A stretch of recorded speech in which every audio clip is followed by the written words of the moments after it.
Good evening. Welcome to the East Lyme Board of Finance regular meeting. Today is Wednesday, November 9th at 7 p.m.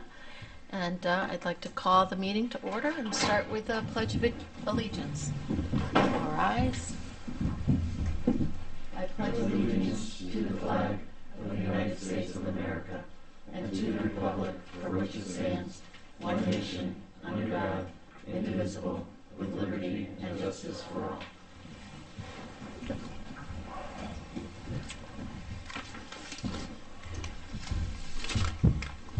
Okay, next on the agenda is delegations, a chance for any of the public to speak to the board on any item on the agenda. Do I have anyone looking to speak? I don't think so. Next on the agenda is the approval of minutes of the regular meeting, October 12th. Do I have a motion to approve the minutes? Approve the meetings, the regular meeting of the Board of Finance on Wednesday, October 12th, 2022. Has everyone had a chance to review the minutes? Do they have any corrections or suggestions or changes? I'll second the motion.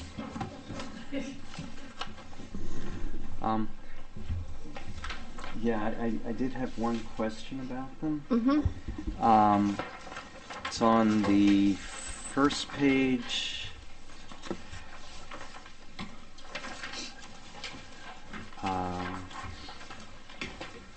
The bottom of the reports from the first selectman, the third bullet there, Charter Revision Committee, and gave them 13 charges. Is it 13 charges or changes? Charge. It's charges. Oh, okay. It's called a charge, and that's what it is. Oh, okay. It's not like they committed a crime, but Right. But those are things they 13 points that you want investigated that they to want see about investigated. changes. Yeah. Okay. I did the charter revision the last time they had it, and that's what they are. Oh, okay. Thanks. Okay. Anyone else have any? All right. All those in favor of approving the minutes of the October 12th meeting signify by saying aye. Aye. Any opposed? Any abstentions? The motion carries 5-0-1. Next is reports. First, Mr. Siri, our first selection. Evening. Kevin Sawyer, First Selectman, 25 Quailcrest Road. Just some things coming up first. This Friday morning at 10:30 down at the Veterans Green at the corner of 161 and 56 is the Veterans Day ceremony, and usually that's followed by a little, if the weather permitting, of course. If not, if it's rain or something inclement weather, it's moved to the Legion home over on York Street, York Avenue. But it's at 10:30, and there's usually refreshments served back at the Legion after that's over too. November 26th, a couple days after Thanksgiving, from 3 to 8 is the holiday stroll on Main Street, which this should be a little further. It'll start a little further down by Sif Bakery and go all the way up to which will be the last year past or the Silver Skate. This is the last year they're renovating Silver Skate at Christmas time to be like a Christmas place. It's old, it's not in the best shape. The second floor is condemned, so this will be the last year they're doing it up there this year. The police department tomorrow night will be in here. They'll be interviewing a couple of candidates for a position. We have one opening we have actually a couple of seats, but we can only utilize one in the academy coming up in January. So this will be that half position that was approved in the budget. They already hired somebody, a lateral transfer for the one position. This will be for the half position coming up. The Charter Revision Commission has hit the ground with the 13 charges that we gave them, and they had a public hearing, which they're required to do before starting any substantive work, and they held that last week, and they also formed subcommittees. They heard from about 5 members of the community. They voiced their opinions on whether planning and zoning should be combined or left as they are, and they also was some discussion. Town manager they should look at a town manager, so they are going to look at that as well. Should a town manager replace the current first selectman form of government? They also broke down into 3 subcommittees. One will be on commissions, one will be on budget, and one will be on basically, just the language and so forth on the charter. There's I think 5 on one, 4 on another, and 3 on another. So they're going to have the plan is for 2 meetings a month. Oh, a week, yes. 2 meetings a month. One of the meetings will be a full committee meeting to discuss all the things they're going through. The second meeting will be subcommittee meetings. So they'll convene, take public comments, adjourn, and then break into subcommittees for that second meeting. Their hope is to get the lion's share of the work done by mid-April, so that they have plenty of time to bring the product forward to the town, or to the Board of Selectmen, and then to the town. And as I said, we have 2. I've mentioned 2. We have 2 interns. They're getting paid to do this, but it'll be assisting to do a lot of the research, which will help move things along nicely. Back on the 27th, we had the Route 161 corridor study that the state is doing, an informational presentation up at the high school. I know Ann was there. I'm trying to think if anybody up here was there. Very informative. They basically took it from the school all the way down to 161. They talked a little bit about the major construction will be going on, but that is still that bit is still out to bid and so forth like that. They covered a number of accidents on the road, number of serious ones, the types they were: head-on, rear-end, angle collisions, how the traffic light cycles work. It was really informative, and they have 3 stations after they did their presentation to take questions, and also they wanted input from the members of the community that were there, because as they move forward, they want to incorporate that. So it was very informative, and they'll be coming back. Next week, they have every quarter they do a Zoom meeting, and so we'll be having that next Tuesday. I'm sure they'll have incorporated some of that, so really well. Sif Bakery has opened. As I'm sure everyone has seen, the only lines that we've seen are not on the road, and they're waiting to go into Sif Bakery. A couple minor complaints about people would park on Main Street and then get out and go in. Police have addressed that, and I haven't heard any problems. There should be some no parking signs on there that aren't, that the state is in the process of going to put up for us to try and take care of that. Last year, we bought a pump-out boat along with Waterford with some federal money, and we each had to contribute, I believe, $12,500 for it. We took delivery of that today in Waterford. Took pictures of it. It is already, but it's not going in the water. It's been winterized, obviously, because there's not going to be a lot of pumping out coming up over the next several months. But that finally has arrived.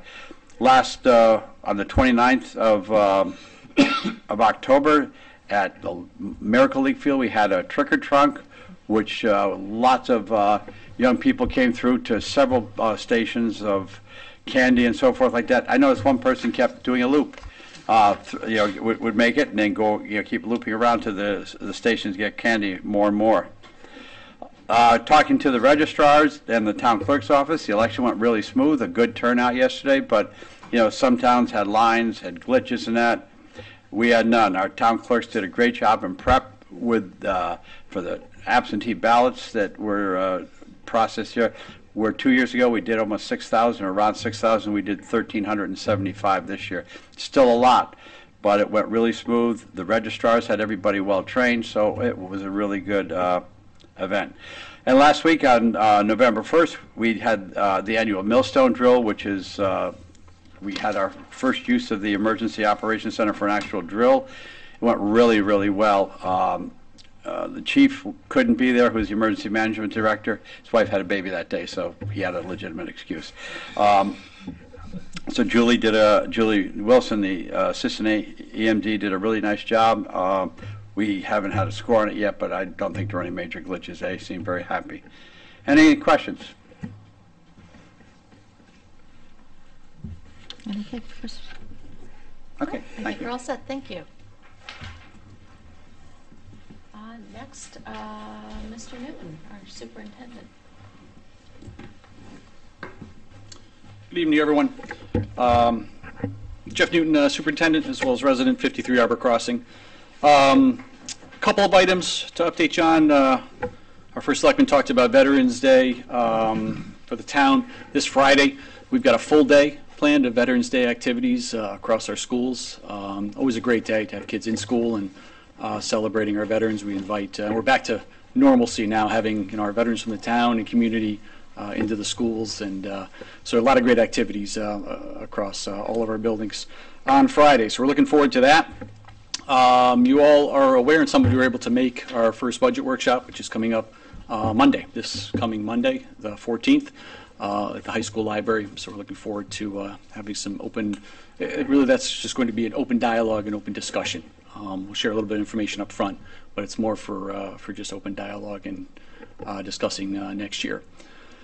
Last piece, the deficit. I wanted to share, let me pass this out. I shared this with Mrs. Hall earlier, but I'll pass this out. I'm not sure it's before this on. Not yet. Let me share some copies. This is some projections, and thanks.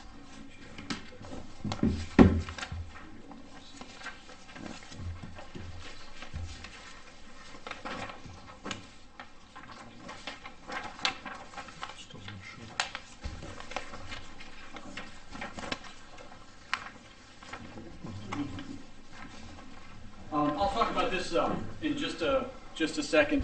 Just a couple of updated pieces of information.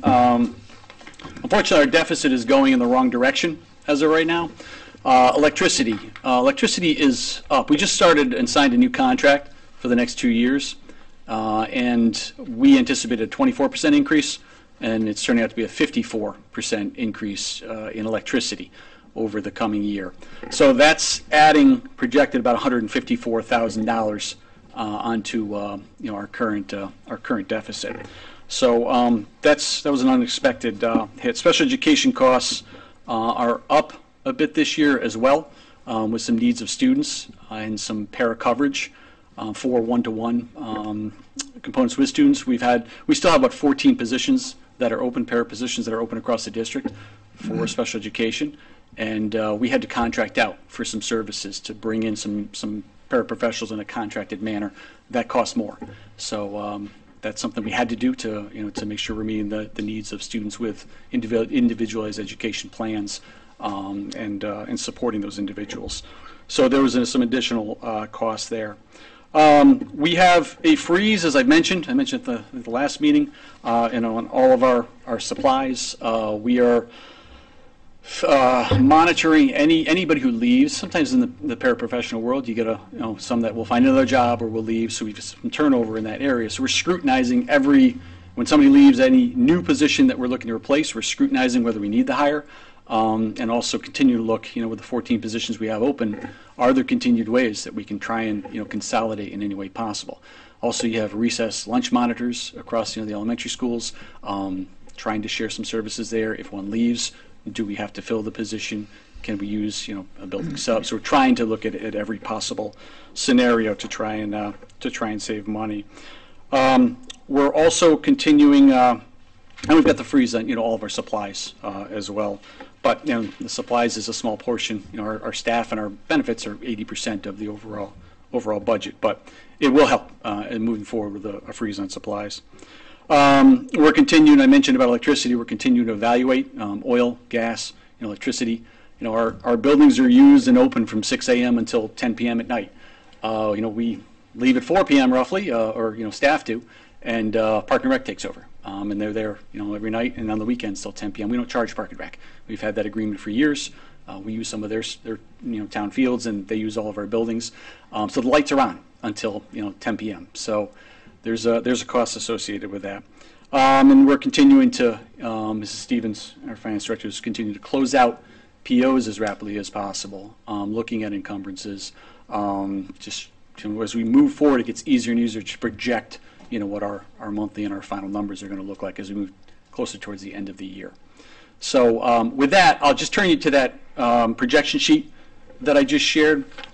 I really want to just emphasize on the first page, under benefits, the 200s, 201 down to 212.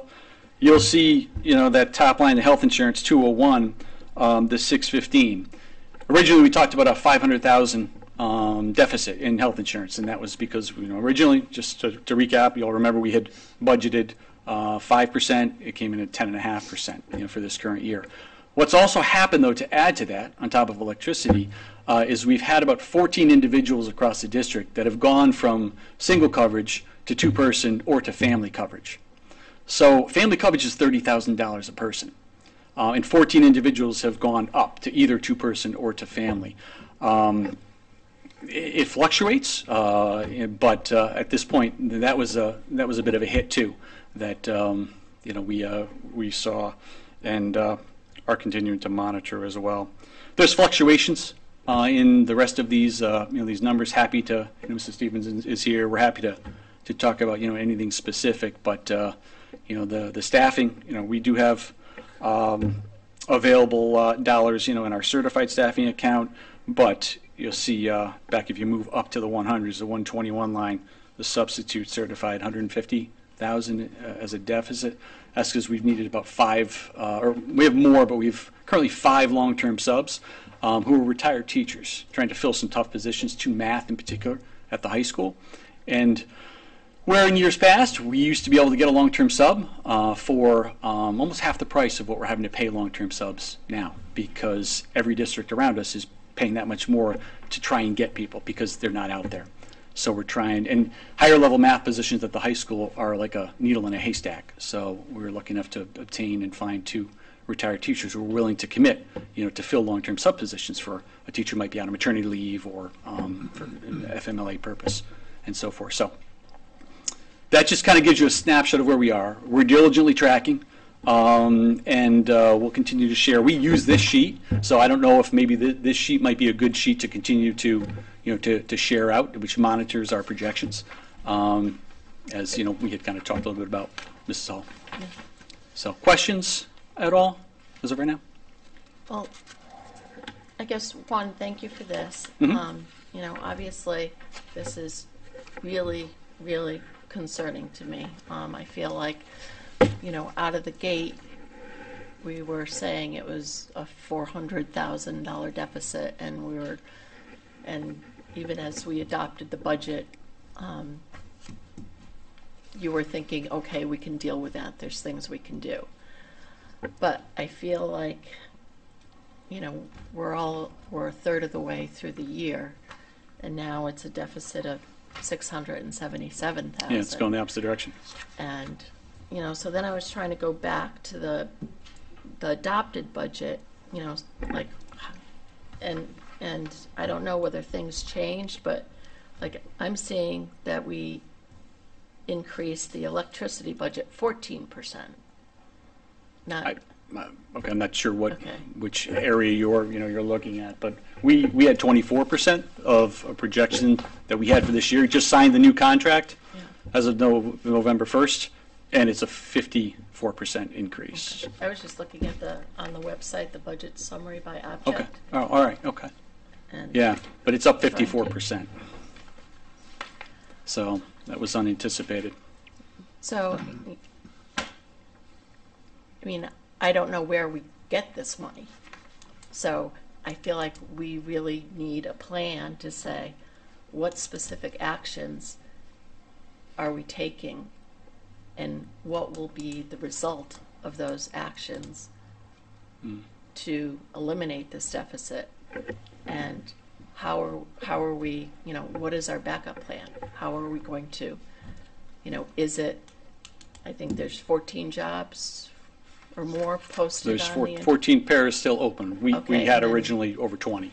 And then I think there's probably 24 total positions on the website that are open. That are we We're we scrutinizing, again, as I mentioned, we're trying to continue to scrutinize the need for everyone, but a lot of them are, related to services that are needed, for students under individualized education plans. We're trying to fill the ones we contracted out for, which are a higher cost. We're trying to find individuals now to cover one of those positions, so we can let one of those individuals go that's contracted out, because again, it's a higher cost, but we needed those people for the beginning of the year. So, you're right, it's a challenge. We can't just let staff go, because obviously there's needs. I mentioned, the electricity, oil. Again, our buildings are fully used night and day.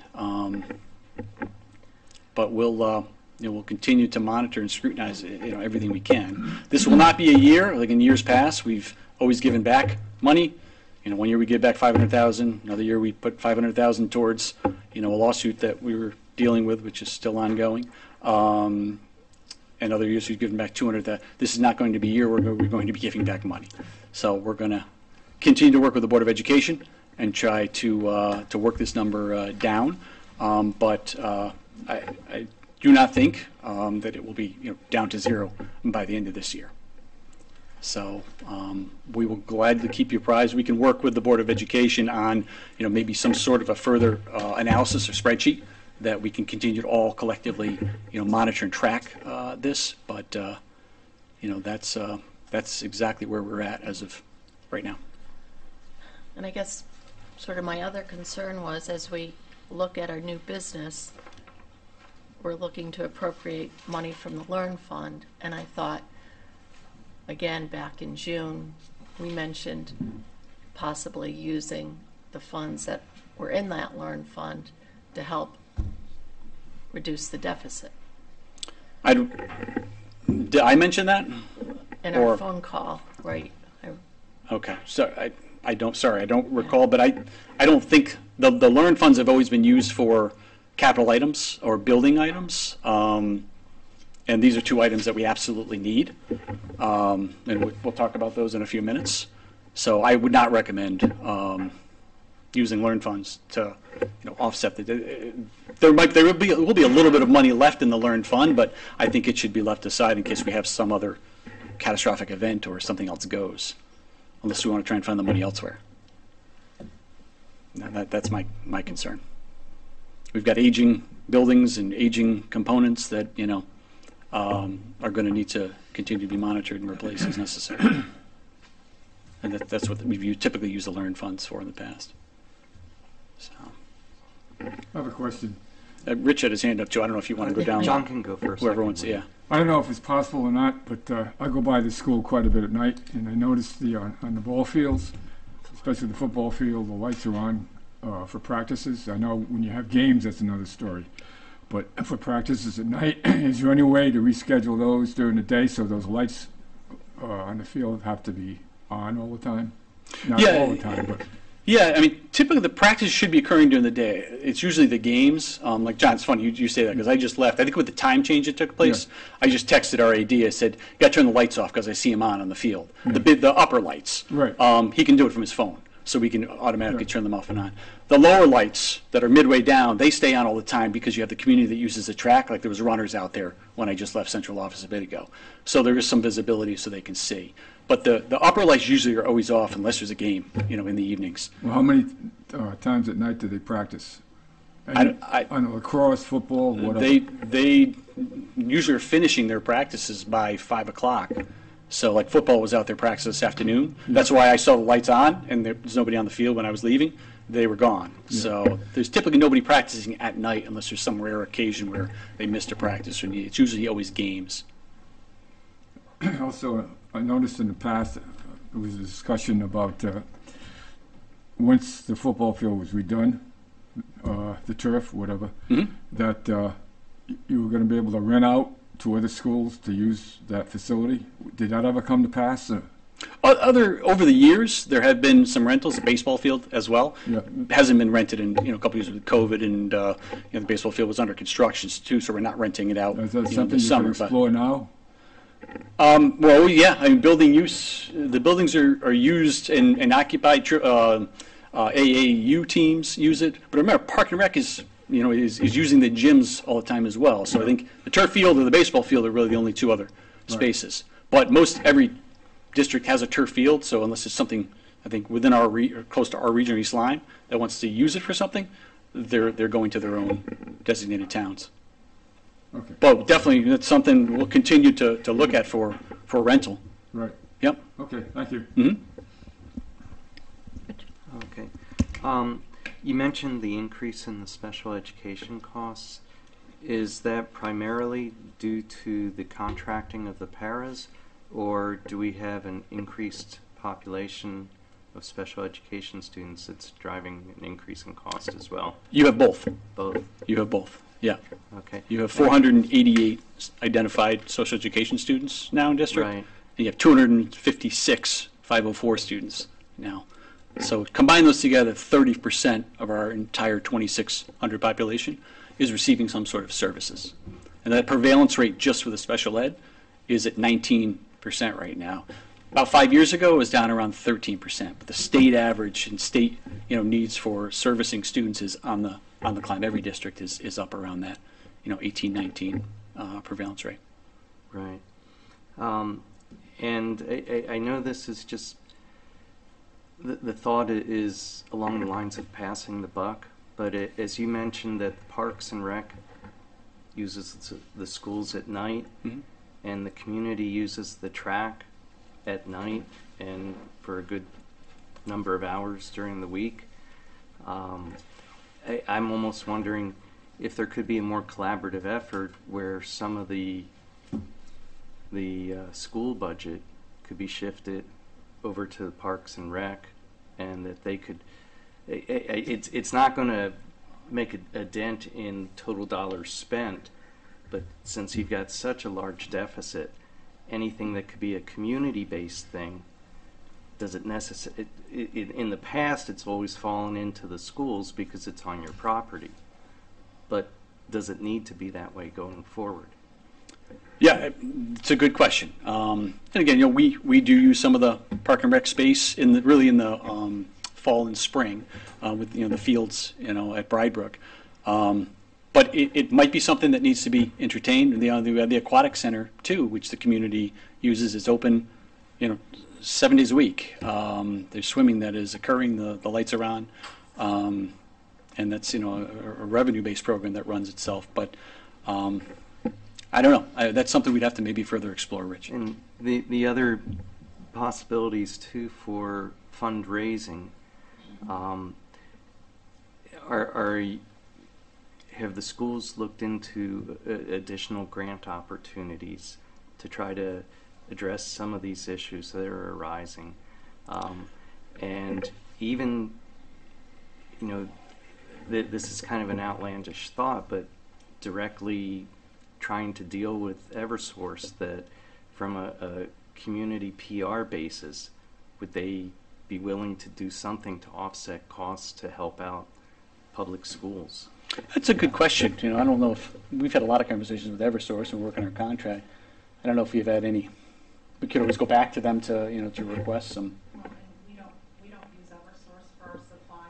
Obviously, as a generation, we have to, but for supply, we bid that out. This time around, we're doing a 2-year bid through CCA. Right. And that bid. Oh, go ahead. Right.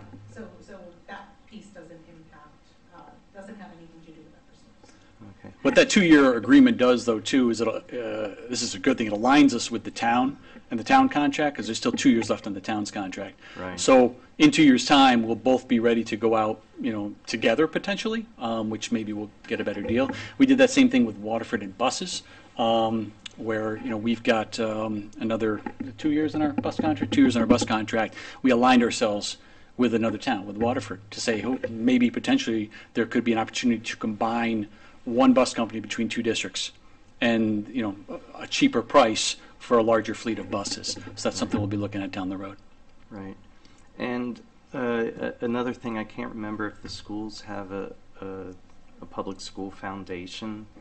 I know the Not library yet. has a foundation. Yeah, an education foundation. Okay. Now, it's in the work still. I'm glad you said that, because it's been on our radar to kind of try and kick it back into gear again. So I'll reach out again to see. It's not going to help us right now, but it was in process with an attorney to get it through the state as a identified foundation.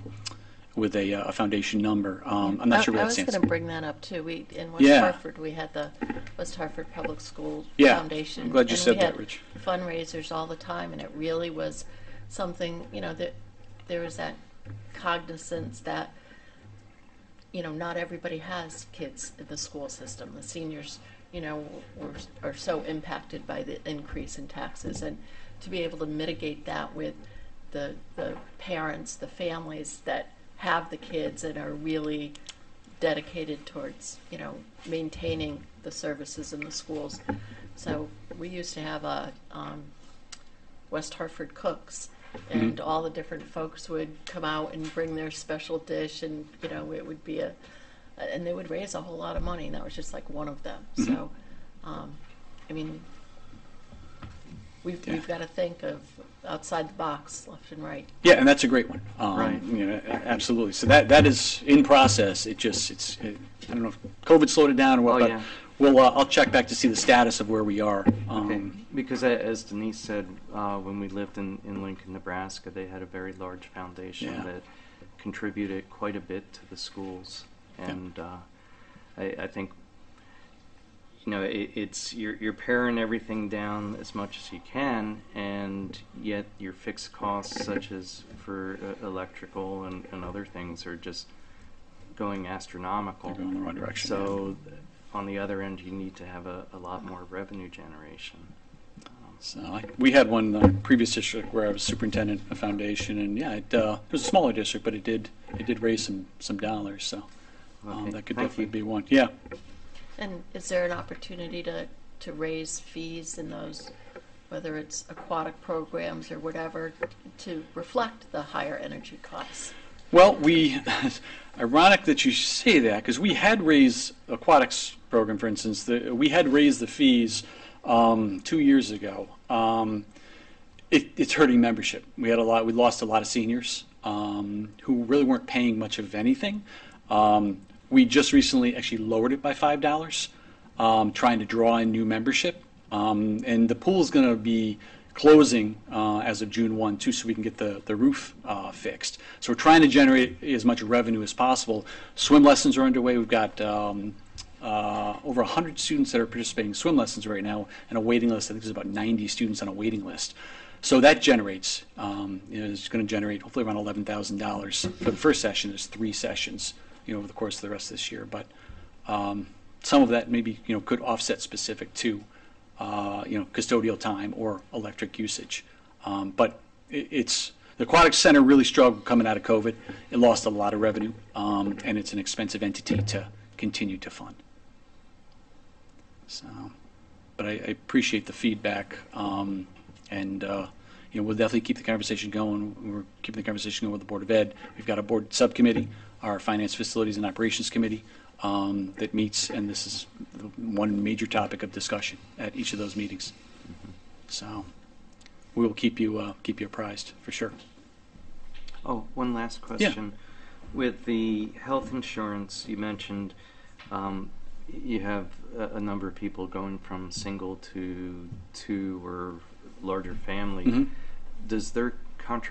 Do their contributions increase as they go up with further coverage?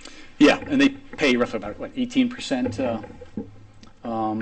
That's a rough 18 to 20%, somewhere in that window of the overall costs. If you take a family paying for $30,000, so it does go up. Yes, when you bump up. And one other thing that it may not be a possibility because of contractual obligations, but the tuition reimbursement, I know that it's a nice benefit, and it's not a large chunk of change, but if you're freezing budget, is that a possible area to freeze to try to gather up a little bit more? Again, I don't know what your contract. Yeah, you'd have to work. It's a unionized component, so you'd have to work potentially with the union. But and that might be something that we start doing, having conversations, with the union. But I don't know how favorable that would be. Again, you've got a contract in place, Right. That you can't just break. So, Thank you. yeah, yep. Okay. I'm just thinking about the timing so with the healthcare, when people are choosing what kind of coverage they want, what is the timing of when you're budgeting for what you think is going to be there and when people have to make those elections? Or did we not have all the information? No, we did. And when you hire new folks on too, you get somebody that leaves, somebody new comes on over the summer. We don't know what they're going to take for an election. Correct, and then there's also, even though we have open enrollment, there's life changes, like someone has a baby, we can't not let them. Yeah. So as that happens, then that causes changes as well. And That's typically higher number than we've seen in the past. And I don't know if it was COVID babies or what it might have been, but we had a lot of people out on maternity leave. So that's one of the things that we're dealing with for staffing. Spouses losing jobs. And, Yes, that's correct. yeah. That's correct. Yeah. So. Anything else for Mr. All right. Thank you. I'm sorry I didn't have better news at this point, but we'll keep working. Me on it. too. Next, Mr. Gervais, our Director of Finance.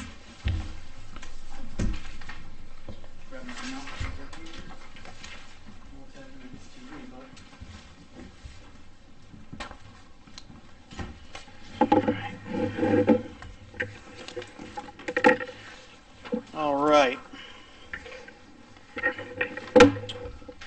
Okay. Presentation number 3. Now that I'm keeping count.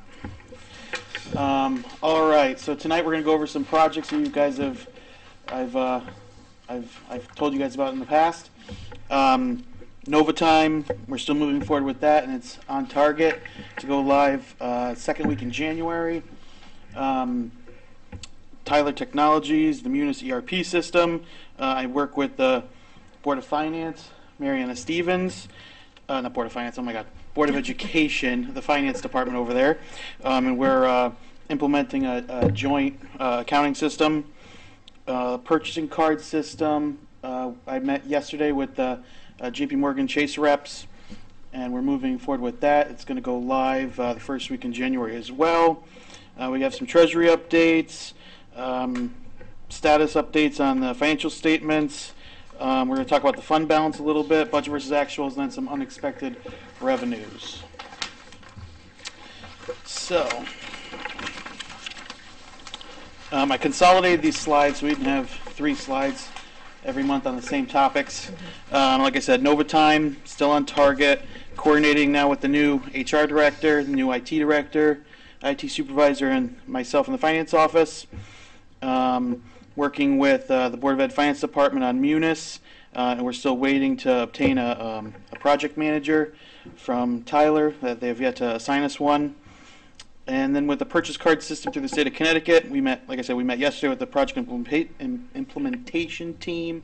And with this, we're not going to have any finance charges or late fees that we currently incur every once in a while. And to put the cherry on top, we're actually going to get a rebate of almost 2% on what we spend. So that'll be welcomed instead of interest. All right, with the Treasury, we're starting to slow down here with shaking things up a bit. We're going to wait until the spring of 2023 to go out to RFP for banking services. Hopefully we'll have the 21 audit done by then, and maybe we'll start the 22 audit and prepare the 24 budget. So we got a couple months there to work on some of those audits, which we'll talk about on the next slide. So some of the visions I'd like to see is consolidating our bank accounts, implementing zero balance accounts, and then implementing positive pay, ACH debit blocks on all of our accounts that currently don't have it. And then going back to my favorite topic, maximizing interest, the stiff rate, with that nice Fed jump the other day. The stiff rate today is 3.83%, or my favorite saying, 383 bips. So last month in interest, we with the money we moved over to Newtown Savings Bank, we collected $19,000 of interest on that particular account. So that was favorable for us. And like I said, the financial statement audits, I had a conversation with Ron Nossick today, and they're still in technical review 2 months later. So hopefully in the next month or so, maybe between Christmas and Thanksgiving, this will come out. That's a long time for technical review. Well, they've got a review. I don't know if they were familiar with the 21 standards back then, so nowadays they have new standards, So we have not received our letter from the Department of Health about our 2020 audit that's going to be reopened for the federal and state single audits. And then as far as the fiscal year 22 audit goes, we've paid our last fiscal 22 year invoice, and we've closed most of the POs. We have 2 POs open right now for maybe a dump truck and another public works truck or something like that. So besides those 2 things, 2022 looks to be closed as far as revenues and expenditures go. So coming down the line, I just want to make sure we keep talking about this to keep it in your on your minds. I'd like to establish a grant fund, and I believe we have to do that in the charter revision. So if you have any friends on that commission, knock on their doors. The fund balance policy we'll talk about in a second. And I created a projection for tonight. And then, like I said, bring in additional resources, a financial statement consultant, I called it, really just a fancy word for an accountant. And then at some point bring in a senior accountant / purchasing agent, whether that be, the later part of this year or we try to build that into the budget for next year. But I really think purchasing and following the purchasing policy and establishing a centralized, department where people can go and get their procurement reviewed, I think would be really important. And in Brookfield, where I came from, the Board of Ed and the town actually split a purchasing agent. So it really worked out well, and there was, an efficiency that was created. So we didn't have 2 full-time people. There was one person that split his time between the 2 departments. All right. So you have a handout of this. You don't have to look at this tiny little screen here. So one of the handouts broke down the fund balance projection, and I say this is a projection, not an actual, in case there's any changes. The $11,386,000 that we start with on the upper left-hand side, that is the in technical review fiscal year 21 fund balance, unassigned fund balance. So I ran a couple reports out of MCSJ. It looks like last year we collected more revenue than we budgeted by about $1.6 million, so $80,800,000 right around there. And then for expenditures, it looked to be about $79.1 million. So the fund balance, hopefully when the auditors come in and do the 22 audit, hopefully it'll be around that $13 million mark. And I was just, pushing this forward to today. So this original column is kind of budgeted, and then this column that says alerts, concerns, and requests, kind of in the middle of the page there. Those are things that are outside of what we anticipated in the original budget. So there's 2 items there to talk about. One is a rough estimate on interest, and then the second one is the MRSA money we received. So even though we received it, it's still sitting there because it's not part of the original budget. So that first column is the original, the original budget there. So as you can see, just expenditures, revenues, looking at $80,844,000 this year. Expenditures, we're looking at $81,344,000. You notice there's a difference of $500,000, and that's the use of the fund balance. So that's why there's a little difference there. We didn't want to put it as revenue because it's coming out of the fund balance. So when you add, that $250,000 interest income is really a shot in the dark. Maybe the Fed reverses their decisions and eases off the throttle and takes the interest out. That'll drop very quickly. Wouldn't count on it. Don't count on it. But Mr. Powell there doesn't seem to be too happy about that. So just, I didn't put it on here, but if you take, the projected fund balance of $12.56 million, divide that by the expenditures, $81.3 million, that gives you about 15.4%. And then if you go over to the right, that $13.4 million divided by the same number gets you about 16.5%. So, what do you guys think? Pretty good? So, Good. we can go back and talk about that Not later. where we were targeting. You what? Come pretty close to where we were looking. That's what I like to hear. All right, and revenue expenditures. We just talked about the MRSA, Municipal Revenue Sharing Account. What that is the state of Connecticut shares believe it was sales tax with municipalities, but they haven't done so since 2017. CCM actually told the finance directors, don't budget this in your budget. We're not sure if it's going to come to fruition. And here we go with 580,000. So that'll help out the fund balance. Interest, we talked about this. It's 3.83%.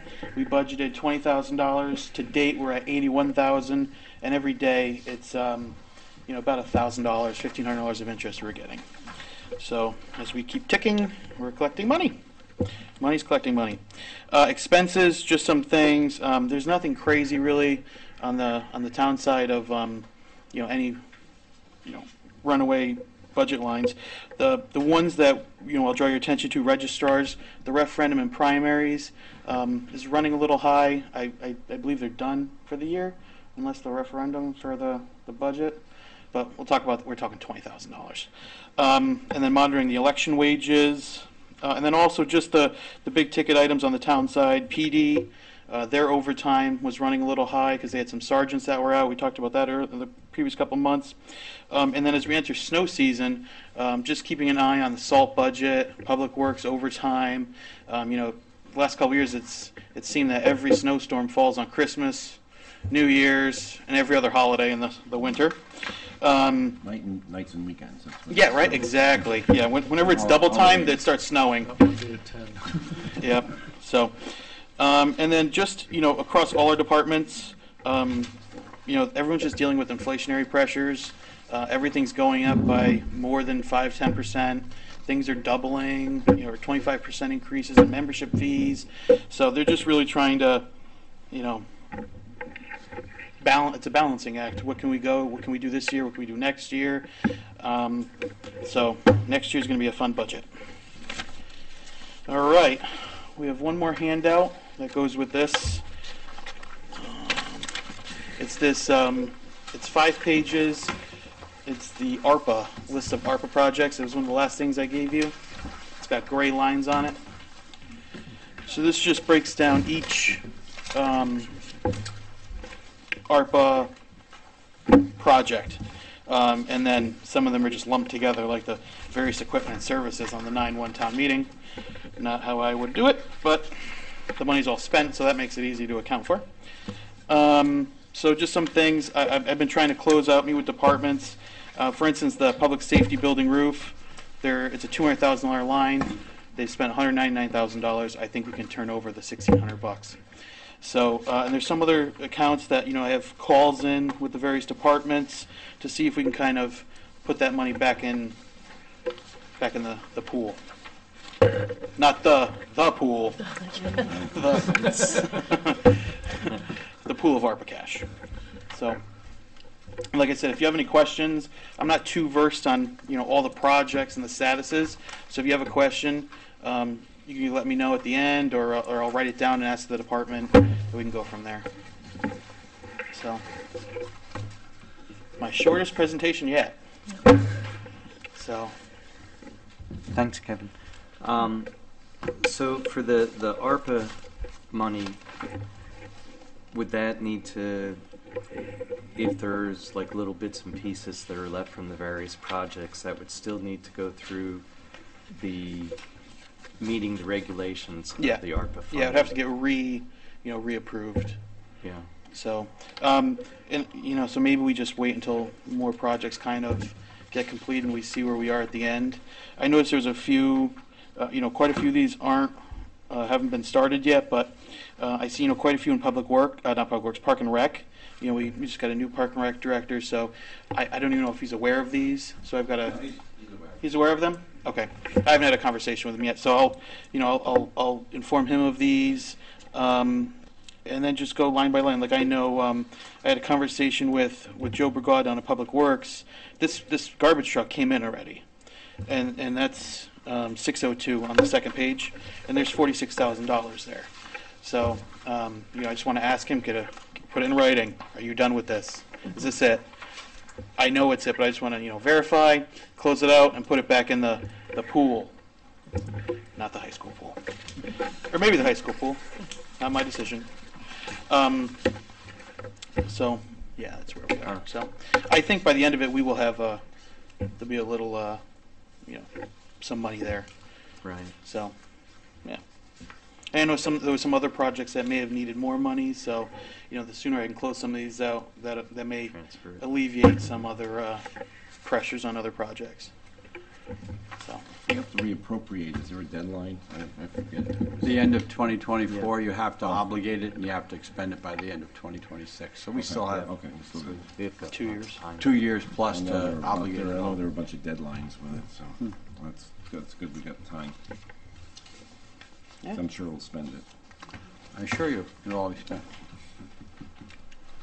Anyone have anything else for Kevin?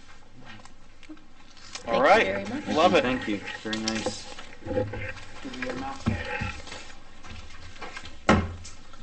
So next on the agenda is new business. This is in regard to a special appropriation from the Learn Fund for the replacement of East Lyme Middle School water heater. And I believe Chris was going to address this.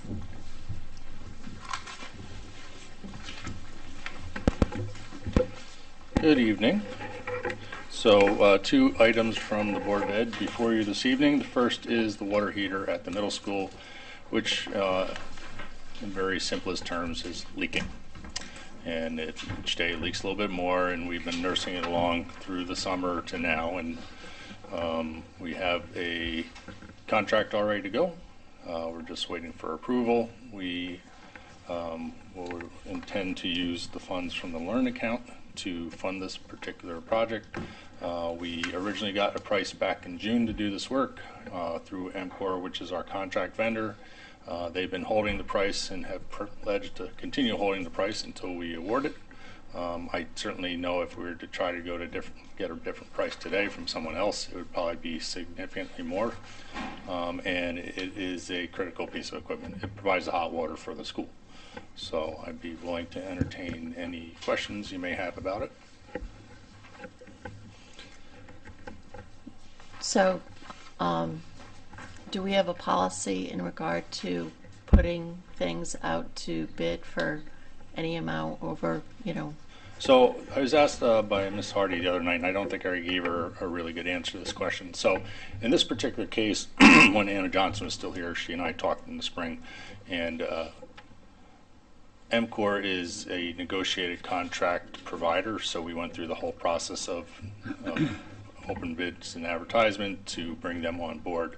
And since we had negotiated with them already, she said that it would be fine to go directly to them. However, she did ask me to call around and get a couple additional quotes, and every quote I did get, I shouldn't say every, the other two I got were already higher than they were going to be. So she said that we were within our policy by going with them. So I'm not familiar with the negotiated contract provider. So MCOR is a mechanical contractor who takes care of our HVAC equipment and our water heaters and whatnot. There are a number of different companies that will provide that service. So when it comes time to renew, put together a statement of work, scope of work, put it out for advertisement, collect either an RFP or any number of different type of contract mechanisms, and review the vendors, review the prices that they offer. You could do best qualified, you could do just simply qualified. So we did that a couple of years ago. They were the winning contractor, as they have been a couple of times in a row. So they are our contract provider for mechanical services. Does that answer your question? I guess I'm just trying to figure out what's the difference between. So, how do we know that they are the best provider of this, project? I can, just what I would say is that, Anna still made me do my homework. We went out and got a couple additional quotes, which were higher than what we were provided through them. Because I really, I feel like it's a best practice to always put work out to bid. Well, and that way you have that full statement of work, and we know that we're comparing apples to apples. And so at the time, and as it continues to be, is if the water heater had, well, most people say like your water heater at home, when it goes, it just lets go, so your house floods. So if our water heater had let go it would have then become an emergency. So we're treating this as an emergency, being ready to go as soon as possible, and it's just taken a while to wind through this process. It's now actually at the point, without exaggeration, that it's sprung an additional leak this week. So I'm hoping we get approval, but we really probably need to move forward next week with getting something done, because we're at that point now where it is going to let go pretty quickly. It's at the end of its life expectancy. It's original to the building, so it's 22 years old. And again, I think if we were to go out to bid now, the unit itself is probably going to be another $15,000-$20,000. So I think we are getting the best cost. We definitely were getting the best cost labor. Since we're getting a one-for-one replacement of the unit, there's only one provider in the area, so we were probably going to get the exact same price from any vendor that was going to provide it, any contractor that we were going to contract with. The only difference would have been what their markup might have been on it. So, and historically, MCOR doesn't mark us up much because they are, have a long-term contractual relationship with us. But yes, I do agree with you. Typically, you get the best price through open bid and whatnot when that's feasible. I just feel like there's, so many news stories out there with, no bid contracts right now, and I think I trust what you're saying, that this is the best, but I feel like, we need to take extra care to make sure that we're always doing our due diligence. And if it provides any additional calming effect, I guess, the price breakdown for this is the equipment, the unit itself, piping, whatnot. That was $75,000 of the 84, or 77 of the 84. So the labor component of it is actually quite small. It's all within the equipment itself. And again, since it's one for one, I don't think we were going to see a difference in cost regardless of who the contractor would have been. I guess I understand that this is an emergency, but it's playing out on the backdrop of, almost a $700,000 deficit. And, we had this equipment that was at the end of its useful life. So why wasn't that included as part of, the budget process this past? Because it came to a head after the budget process was already well beyond when we could have included it. So maybe not pointed to that particular piece of equipment, but I would think, don't we have a whole schedule of all of the assets in there? Right. And how much are we setting aside every year to replace this type of equipment? Are we? And we do. We have a 10-year plan now, but Yeah. of course, unfortunately, the 10-year plan typically doesn't get funded at 100%, and things get deferred, become a little bit older. The next year it recurs again. So we're doing our best to maintain things beyond their life expectancy. And that's the case with a lot of the equipment right now at all the buildings. Well, not all the buildings. Elementary schools, of course, are new, but the high school, a lot of the equipment there, the whole A wing, of course, is 60 years old. So there's piping in the wall and whatnot. So, and then middle school is, no longer the new school. It's middle age, and it's breaking down like I am. So, we do have a 10-year plan. We try to address it all, but of course we have to be cognizant. This is the world I work in every year. Is the facilities typically gets funded when everything else is gotten taken care of, and that's not a slight on any particular organization. It just tends to be the operations first and logistics second. So. And maybe this might be a question for Mr. Gervais. I'm looking at sort of the total stuff coming down the path here with the deficit and then special appropriations. And how does that all play into the MBR? Like, are these, how we have that, we can't spend less on the Board of Ed budget any year, than the previous year, so we can never cut that budget. And so as I you know, I look and see that the Board of Ed budget as a whole increased, what was it, like 4.6%? And then that, you know, each year, if that goes up, then, you know, we can never cut it back. So how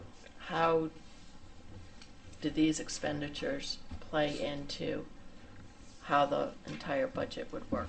So And, these two expenditures are in the CNRE fund, the capital non-recurring. okay, So this wouldn't add to the MDR. okay, So these are, this wouldn't add to the MDR. Okay. These are just, they're getting approval to spend money within the capital non-recurring fund, okay, which was where the Learn money was put. okay, So these two particular ones aren't gonna add to the MDR, but the earlier discussion about, you know, that $600,000, any action there would impact the MDR. So not these two. okay.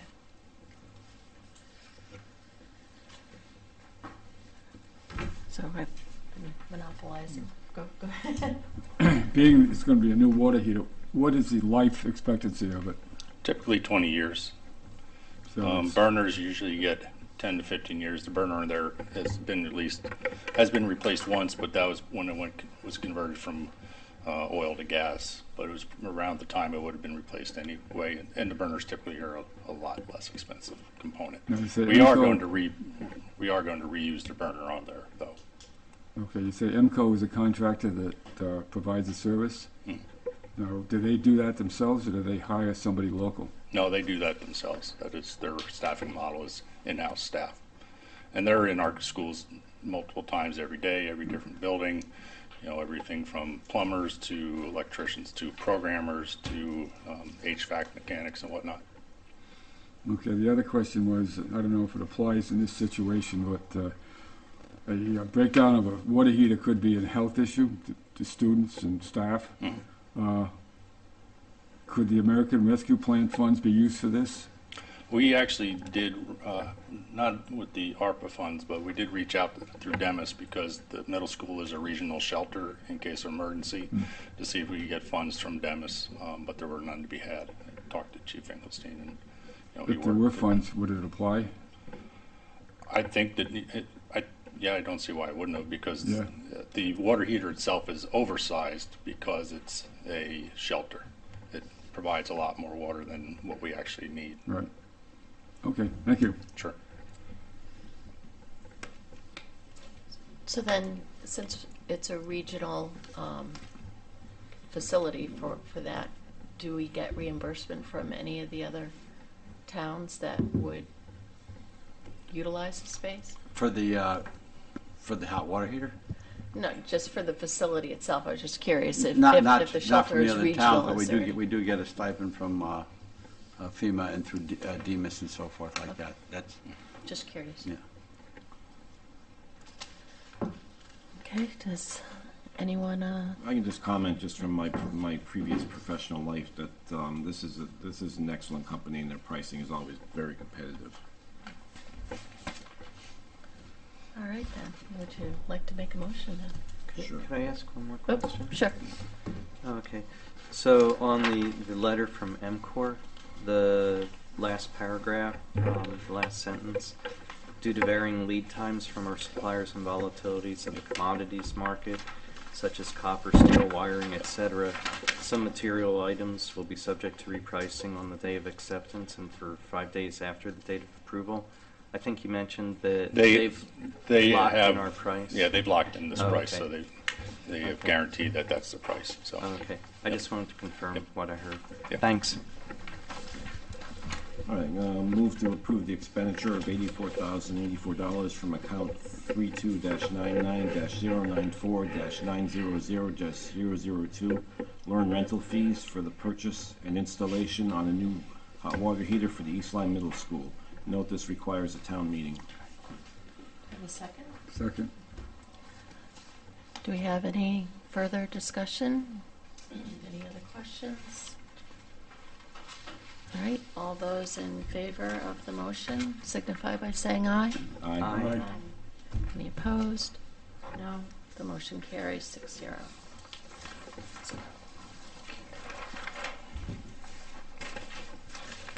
And this brings us Chris gets to stay right up there. New business, special appropriation from the Learn Fund, replacement of East Lyme Public Schools pickup truck. So the schools have 5 pickup type trucks that we use.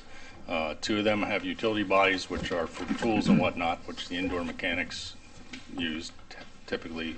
The other 3 are generally used by the grounds crew. One has a lift gate on it for basically lifting things up and down, putting it back in a pickup. The other has a dump bed on it. 4 of the 5 are outfitted with plows.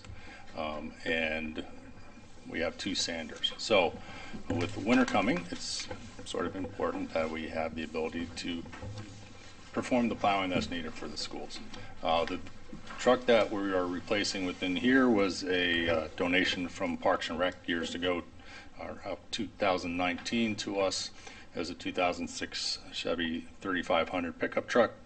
When it came over in 2019, the then head mechanic expected that there'd be 3 to 4 years of life left in the truck, and we have reached that point.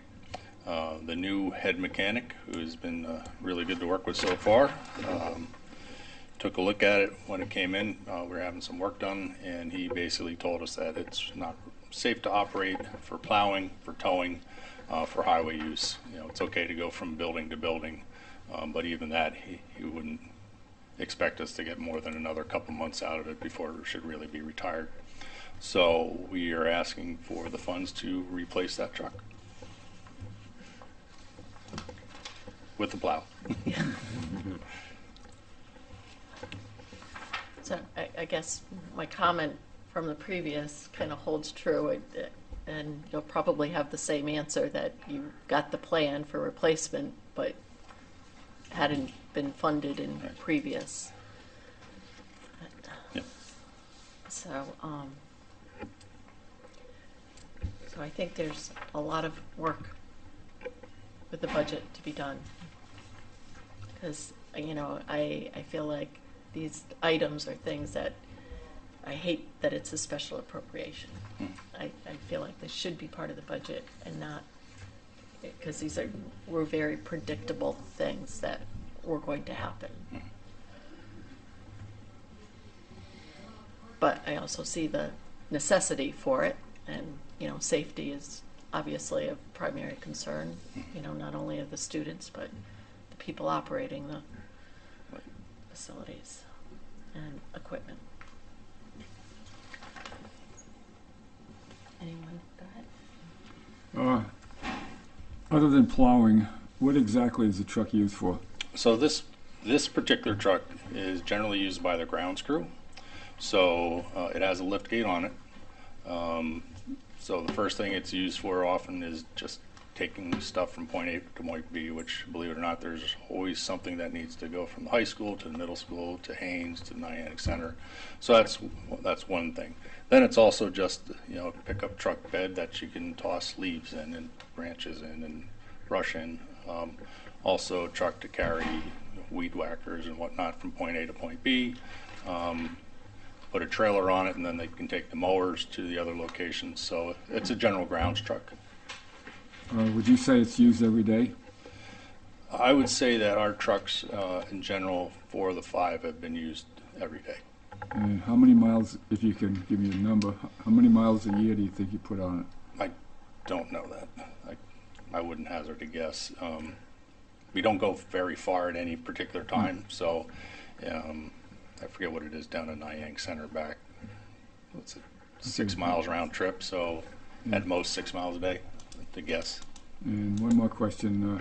How many trucks like that does the Board of Ed have? We have, as I said, 4 basic pickups, 2 with the utility body, which have the toolboxes on them, 2 which just have your typical pickup truck bed, all 4 with plows. So 4 basic pickups, 2 for indoor maintenance toolbox, 2 for basic. All 4 of those used every day? Pretty much. Would you yes, say? sir. Yeah? Yeah. Okay, thank you. I'm trying to understand, is this this doesn't equal $53,000. I'm trying to understand the difference here. This says the truck is 29,000 with $10,000. Turn around the back. Yeah, the back Turn on around that. the back. If I turn around on the back, then it equals 53,000. Thank you very much. That V plow is pretty, yeah, and the V plow and the I lift was all gate. excited with that price there. That was a good. Yeah, just for the truck, that's, Yeah, that's a very good price. I was all Yes. excited with that. I didn't see the back. I'm sorry. Thank you. that's under statewide contract, so that's why it's priced that way. Yeah, that's a good price. Yeah, hope it's still there, that's the problem.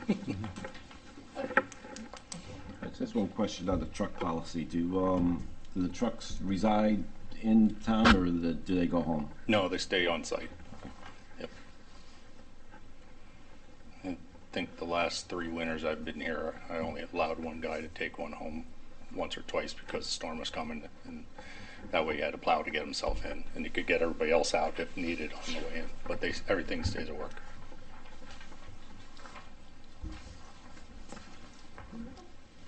Move to approve the expenditure of $53,191.46 from account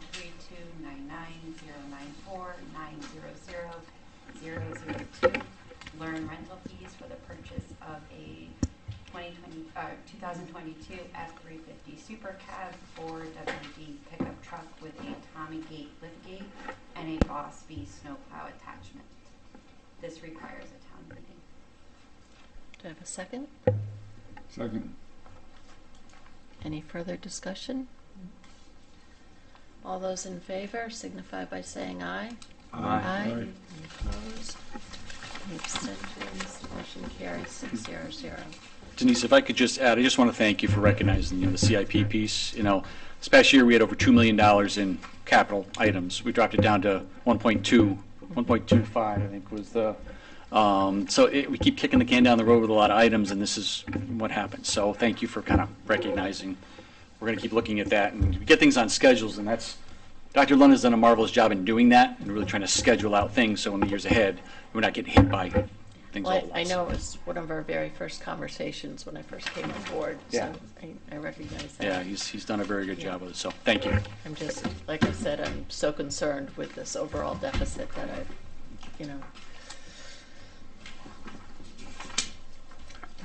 Okay. Next on the agenda, purchase of garbage recycle containers for Main Street. I don't know whether, Mr. Sherry, are you going to? I'll do it. I don't know if we've talked to your board about it before. I think we have brought this, talked about it. We've gotten, we held off on bringing this forward for a couple reasons. We didn't just want to send one item to town meeting because there's Waste of time. an expense, well, not a waste of time, but there's an expense involved with the ads and so forth like that. And also, the cost of the 2 containers, it was just a little more than we had in the first installment on the NIP account. This last one of $13,800, Kevin, plus change, brought it to over $25,000. So we have the resources to get more, but we decided we wanted to get the 2 the garbage containers right now. The plan is to put one near where the movie theater is, and the other one in the area of the Black Sheep, because those are the 2 high volume areas. And we'd probably like to get more, but we want to see how they work. People that have seen these in other towns, so they work fantastic and so forth like that. It's a lot more user-friendly. It notifies you when they need to be cleaned out and so forth like that.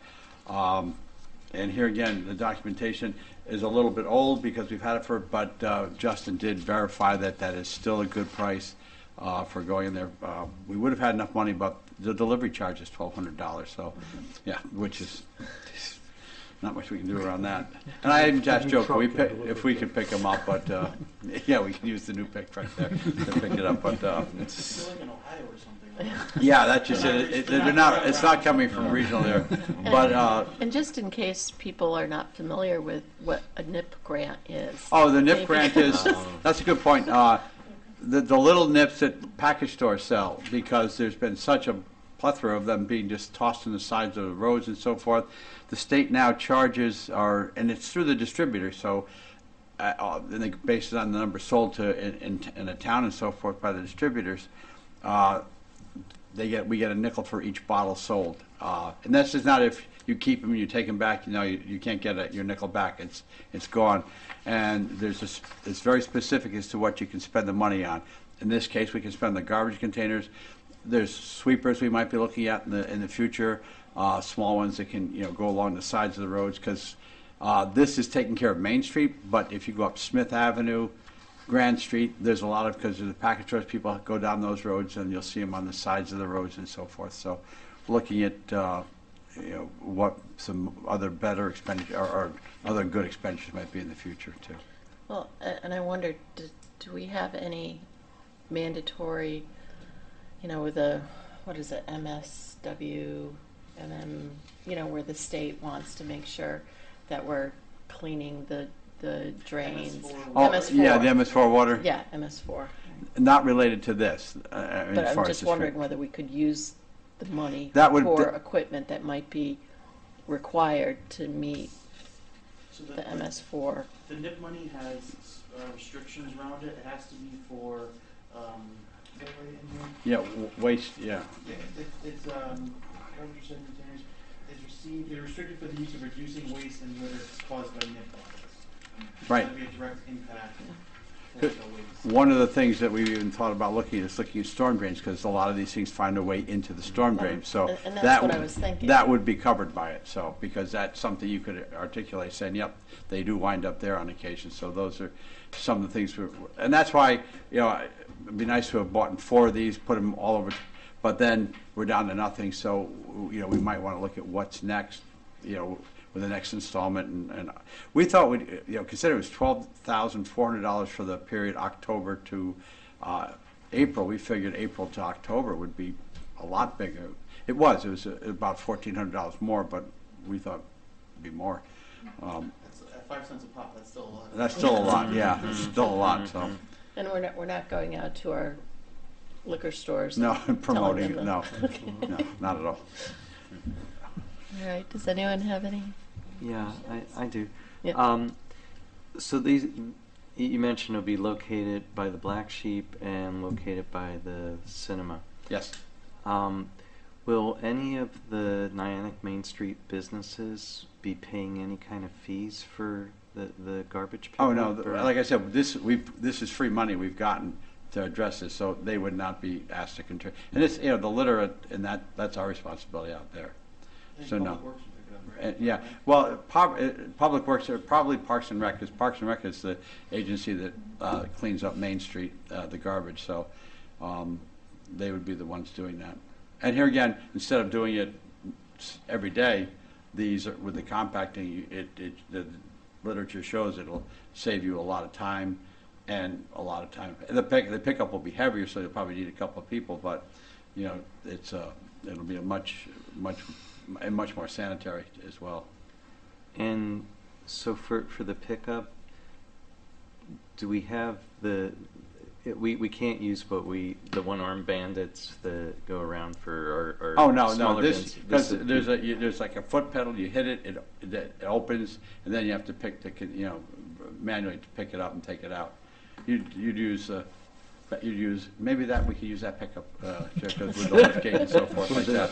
But you want something probably with a lift gate because as it compacts, and here again it also senses weight as well, because you don't want to get above a certain weight, so you'll need somebody to move it out, pick it up, and put it into the back of probably a pickup truck or some type of a small utility truck. Okay, and the population that'll be putting garbage into these, that's John Q. Public?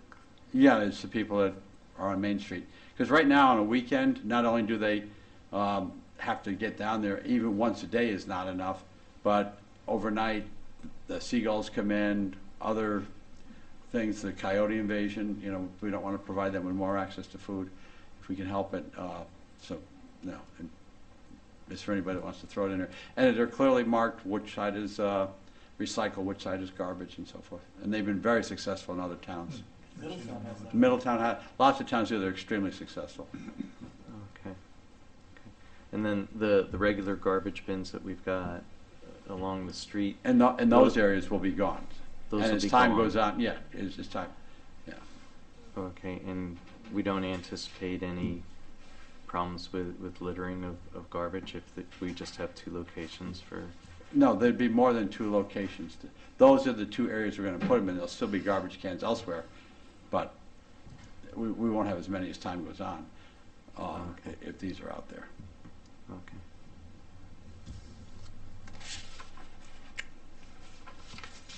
And are these the solar powered compactors, like what the library had been asking for last year? No, I don't believe they're solar power. They're battery operated, so just let me check.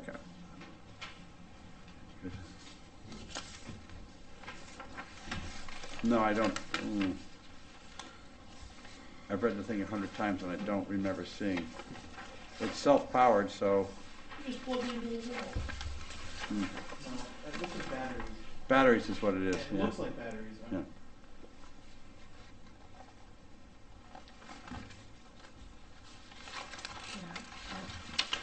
Okay, thank you. Okay. Have any other? Richard, then, do you want to make the motion? Self-powered.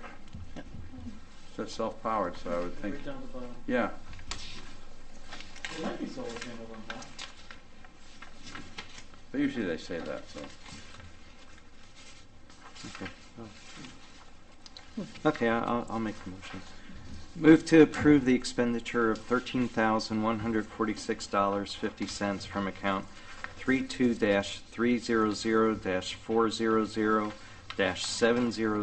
32-300-400-700-727 NIPS grant expenditures for the purchase of 2 HC5/SC5.5 double station garbage recycle containers.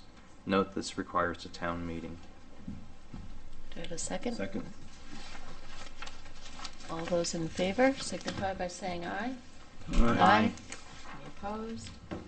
Any abstentions? Motion carries 600. I'll send, Rich, I'll send you, anybody else interested, I'll find that out tomorrow if it's solar powered. Just Oh, send you a okay. text, just so, Yeah. I because can't I'm think. curious I'm now looking too. too. Yeah, Just what that I else is remembered self-powered? that Yeah, so, yeah. I remembered that the proposal by the Library and Parks I and think Rec the was one was I know. the solar powered one. I know. Yeah, Powered battery. yeah, yeah, if it's got a battery, I don't know why it wouldn't have a little solar panel on top. I've seen them, that one. All right, so next is the proposed 2023 Board of Finance meeting dates. So that's, sticking to our normal schedule.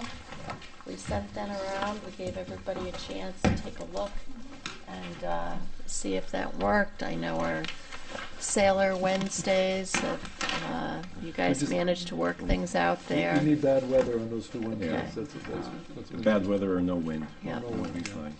And then I just had a question. When did I you know hear? with all of this new equipment we have, we're supposed to have the ability to do a hybrid meeting if somebody wanted to call in, because I know I will be out of town one of those dates, but I don't want to disrupt everything and would like to be able to call in, but I wanted to make sure that's Finding, with the hybrid, the thing is finding, because I don't think it'd be right to try and have one of the commission members or board members for anybody having to sit there and try and not only pay attention to their meeting and participate in it, but also do that. I've worked with Grant Place. We're trying to get people, but here again, finding someone and offering to compensate them for it too at the school. We're going to try and start probably over the next few weeks to have someone come in and do some training. Joe Bergal can help out too with it so that people can utilize it, and we can come in and have them here for meetings to help let people. And let's face it, if it's a student, they're going to know how to do it a whole lot better than we're going to know how to do it anyway. Oh, and we do have a new IT director. And we do so have a new maybe IT there's director, some- but, and I've talked with him, and not just at getting the personnel to do it, because if we have someone from town do it, it's going to be a lot more Yeah. expensive to do. Yeah. All right. Yeah, student internship. See it going around on the top is trying to turn on, is that what it's trying to do? I don't know. I tried to click on the button, it didn't work. Well, I'm not sure what, yeah. See at the top? Yeah, there's no, or if there's nothing being used, I think maybe it just cycles like that. Can we make a I motion? said Sure. something? Yeah. Okay, I'd like to make a motion to approve the proposed 2023 Board of Finance meeting dates that were supplied with our I'll packets. second. All those in favor? Aye. Aye. Any opposed? Any abstentions? Motion carries 600. Unfinished business, we have the audited financial statements. I know you kind of went over that already. In progress Yes, for the last 3 months. yes, okay. And hopefully cleared up soon. And then the discussion, I don't think we're ready to amend the fund balance policy yet, but I know I emailed everybody and asked them to take a look at the spreadsheet again that was handed out at the last meeting, review the way Mr. Gervais had filled it out in terms of the risk analysis. I don't know whether anybody had any, thoughts that, would answer any of those questions differently. Just a couple, I lowered the risk on a couple of things, but Okay. still the bottom suggested amount was, I think 16.7% or somewhere in that neighborhood. And just listening to the school's budget situation and things like that, and knowing all the new positions that we have just hired, which are kind of higher level positions, higher salaries, I think, as you had mentioned, Kevin, that this year's budget season is going to be a real challenge, and I think we'll be rating the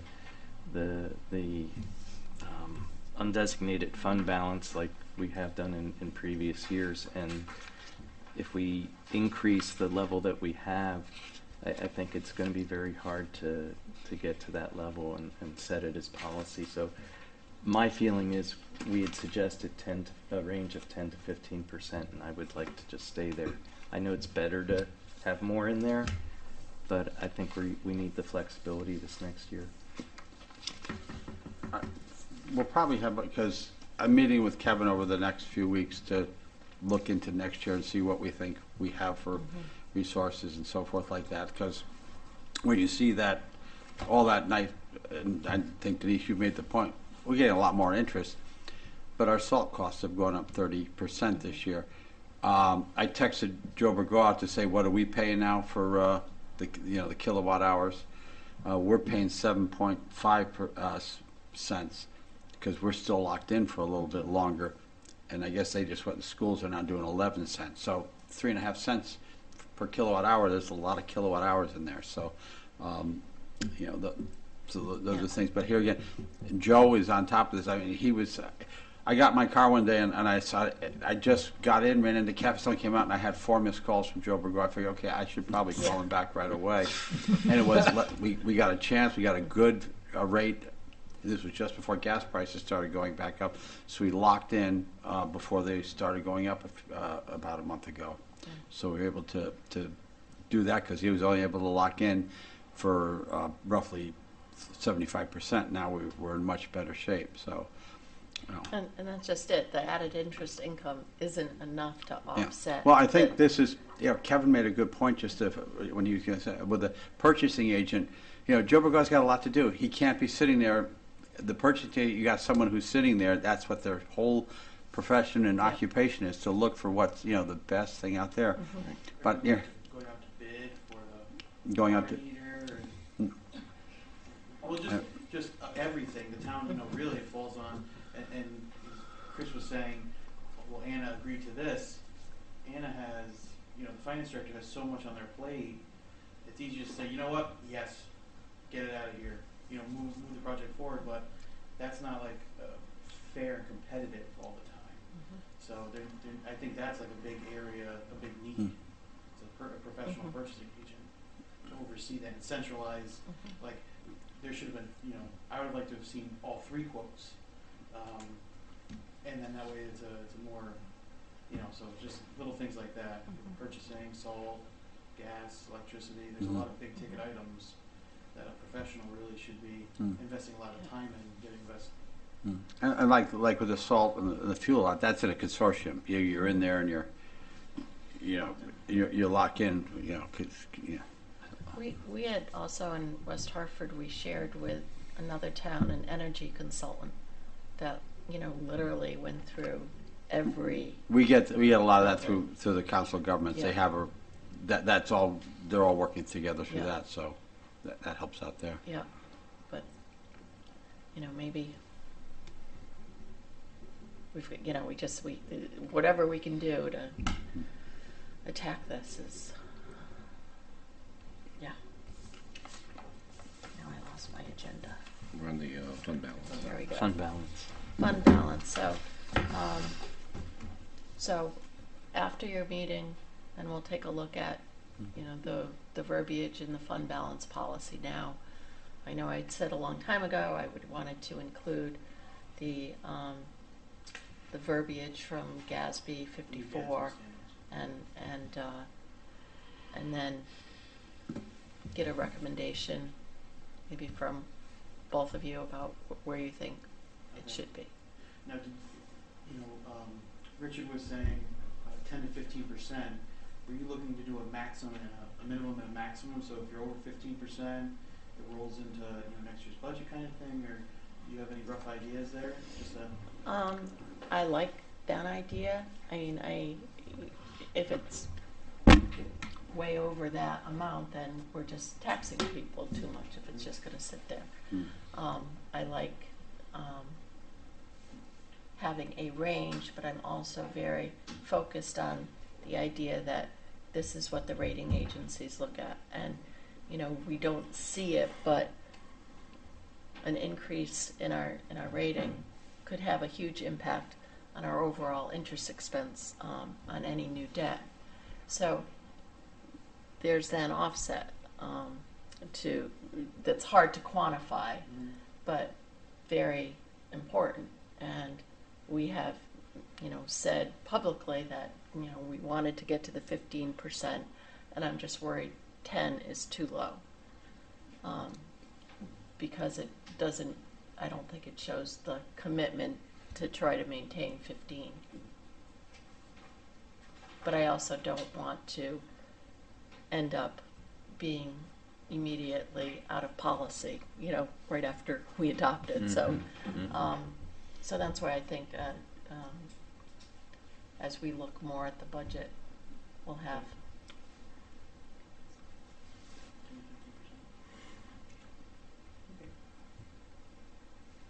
Or 12 to 15. So when I was reading them, there's some.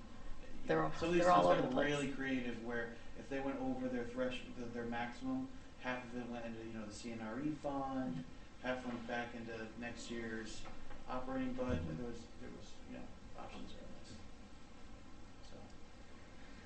I just Okay. had one comment, if Yeah. I could. Yeah, I'd like the tool that you sent out, and I went through it like Rich did, and I was pretty close. Some things I was maybe went a little bit lower on some of the risk analysis, but just I kind of had an issue with their recommendations on the percentages, and I'm thinking, as a former finance person, I always like to have a little bit more than I probably really should, but I think they may have their,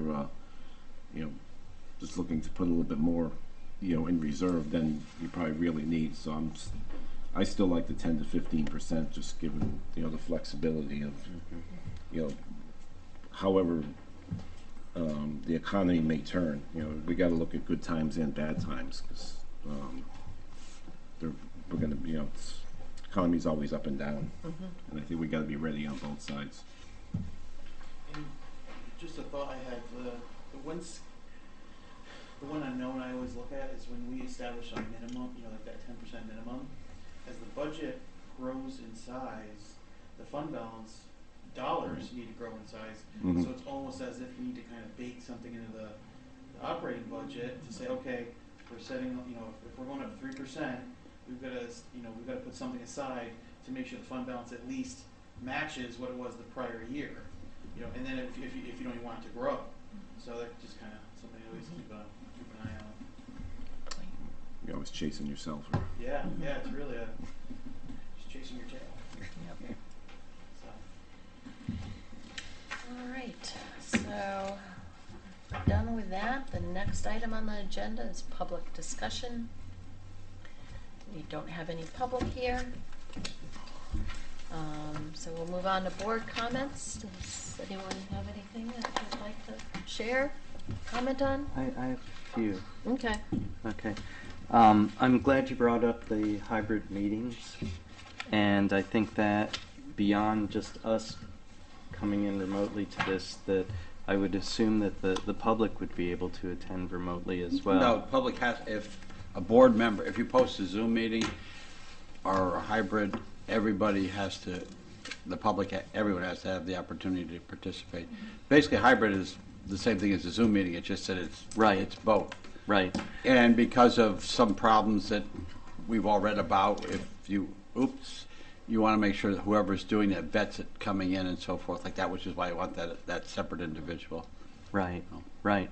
Yeah. No, that since we have gone through our agendas for numerous meetings for delegations and public discussion without anybody being in attendance, I think it would be wonderful to start the hybrid meetings up so that perhaps we can get some public involvement and engagement. And then I was very happy to hear you, Kevin, give an update on the ARPA funding, ARPA projects on the town side. Paul and I were fortunate enough to be on the ARPA evaluation committee, and I think if it's possible, it'd be nice to get an update on the recipients of the ARPA grants that are out in the community. And I'm not sure how that was ended up when we gave out those grants. I know that they were supposed to kind of give reports of usage, but I'm not sure at what point. And it's getting close to a year since we started working on the appropriations, not a year on the grants. And a couple of meetings ago, or maybe it was just even last meeting, Kevin, Finance Kevin. Yeah, that's already caused enough problems in the building here, so. Okay. No, you never told me that. Yes, I did. No, it's the other. When they email us and they say, Kevin, you need to do this, we're both on email. Yeah, we're both on the email, say, Kevin, can you look into this? And we're both on the two line. And you're both pointing to the other one. Yeah.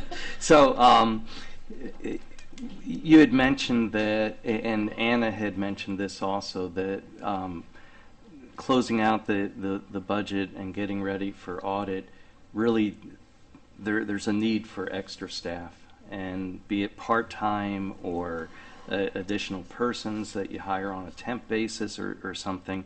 A friend of mine had mentioned that the town of Groton had thrown open to their union employees in town overtime to be able to help with projects such as this. And I can forward that email to the board and to you and to you. Both Kevins. Both Kevins. So you can see if that might be a viable thing. I don't know if it would be more or less expensive, or if it would be kind of a hindrance on the expertise that you might need. So for the financial statement consultant, is this on? For the financial statement consultant, that's really going to be a high-level individual, and I was looking at another finance director whose financial statements are going to be done on time. So that's why December rolls around, they've got some free time.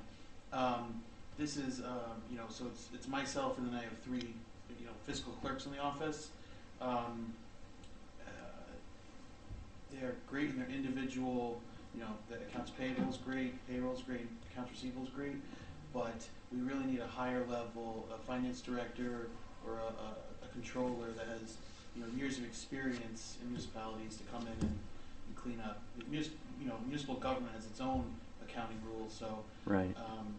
It needs to be a higher level, very technical position to help me, rebuild some of the financial statements. Oh, okay. pieces. Yeah, That's I the was thing. thinking just in terms of clerical duties, if we had enough staff on hand for that. So recently, I've allowed some of the clerks to work, well, all of the clerks in my office, to work 2.5 hours of overtime a week, just to catch up on some things, and just alleviate some stress. So, payroll has to be out by Wednesday at 3. So, a lot of the times the payroll coordinator is working a couple hours of overtime extra Monday, Tuesday, maybe stays late on Wednesday to get some things out the door. So I've added some flexibility to the office to try to get some of the deliverables out and improve the product. Oh, okay. So And the last point that I'd like to bring up is in light of the education discussion that had occurred earlier, the land for the Miracle Field, was that school property or town property, or was it donated or sold, or? No, that was that's on school property. That's The on Miracle school League Field is property? on school property. Okay. And do the schools get any compensation for that since it's an outside organization? No, but they get to utilize the field because it was completely paid for by the Miracle League. Right. So there was no expense to the town at all. So to have us turn around and say, now we're going to charge you rent for that I'm sure you'd get an awful lot of people at your next meeting for that. Right. I'm trying to think outside the box to be able to generate. Well, actually, then funds they for the can turn around and schools. say, wait a minute, then we're going You're to charge gonna you to utilize charge it. you for Because utilizing. our T-ball teams use them and so forth. Our Little League T-ball teams use that field and so forth like that. So they do Okay. have access to it. I wouldn't think that would be a good idea. Oh, okay. Because at a future date, there's some ideas in terms of affordable housing and school land, but I won't bring that up anymore tonight. So I wasn't aware that the schools were utilizing the Miracle Field for They use Miracle it. They use things. it. They use there's that Kevin's Court basketball little area there. They use that all the time. Miracle League is going to eventually be paying for a totally handicapped accessible playground, which the schools will have access to, Right. as well as restrooms out there. So, and that's going to be totally funded by Miracle League. Okay. So- Thank you. Okay. Go ahead. The type of person you're looking for, this high-level accountant, how many people are out there available? on the top of my head, there's one.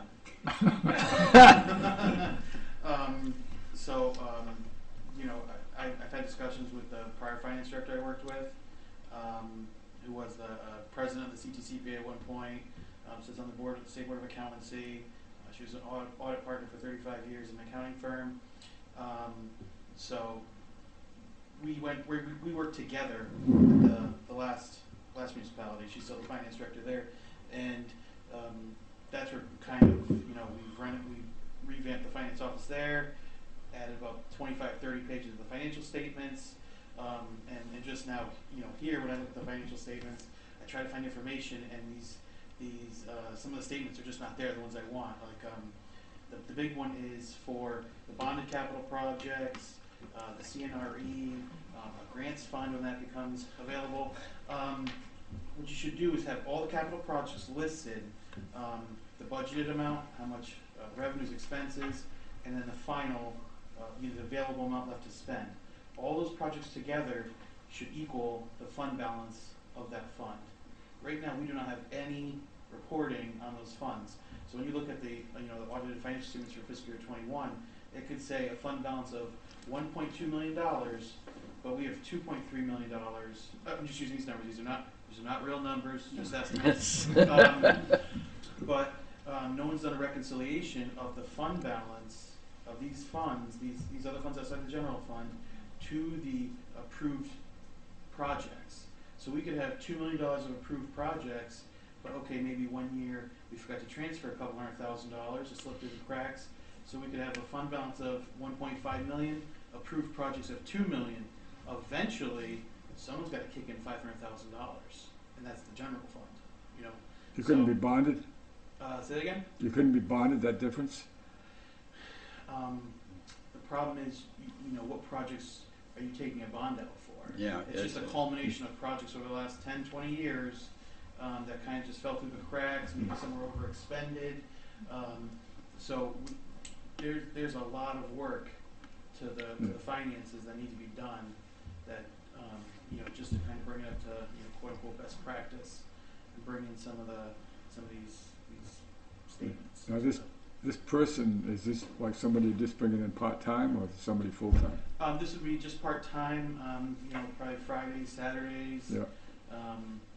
And it probably mostly remote, just me sending off, you know, different statements for her to build out for us. So. What Kevin was talking about too, it just looks, what he showed me, it makes things so much easier and easy to comprehend. Because, I mean, he's finance, he knows what he's talking about, and, you know, it's just so nice to see something in a very easy to understand format, what he's talking about. And I can bring in examples and just show you, you know, how it breaks down every fund by project, you know, all these CNRE projects, the ARPA funds. So, I mean, you can look at ARPA. ARPA's nice and clean right now, right? Because there's only $4.5 million here. It's only been 1 year appropriated. At the end of the day, ARPA is $5.48 million. The fund balance for ARPA in a financial statement should be $5.458 million. It doesn't tie out in the CNRE, in the bonded. If you look at the fiscal year 21 audited financial statements that are in draft form, you guys have probably seen, look at the fund balance. One of the financial statements has fund balance. A couple of those funds are negative. That really scares me. So that's, you know, something we have to look into and spend some time researching what happened. You know, how far back do we have to go? Luckily, our system we've had for probably 30 years, so there's plenty of historical data there.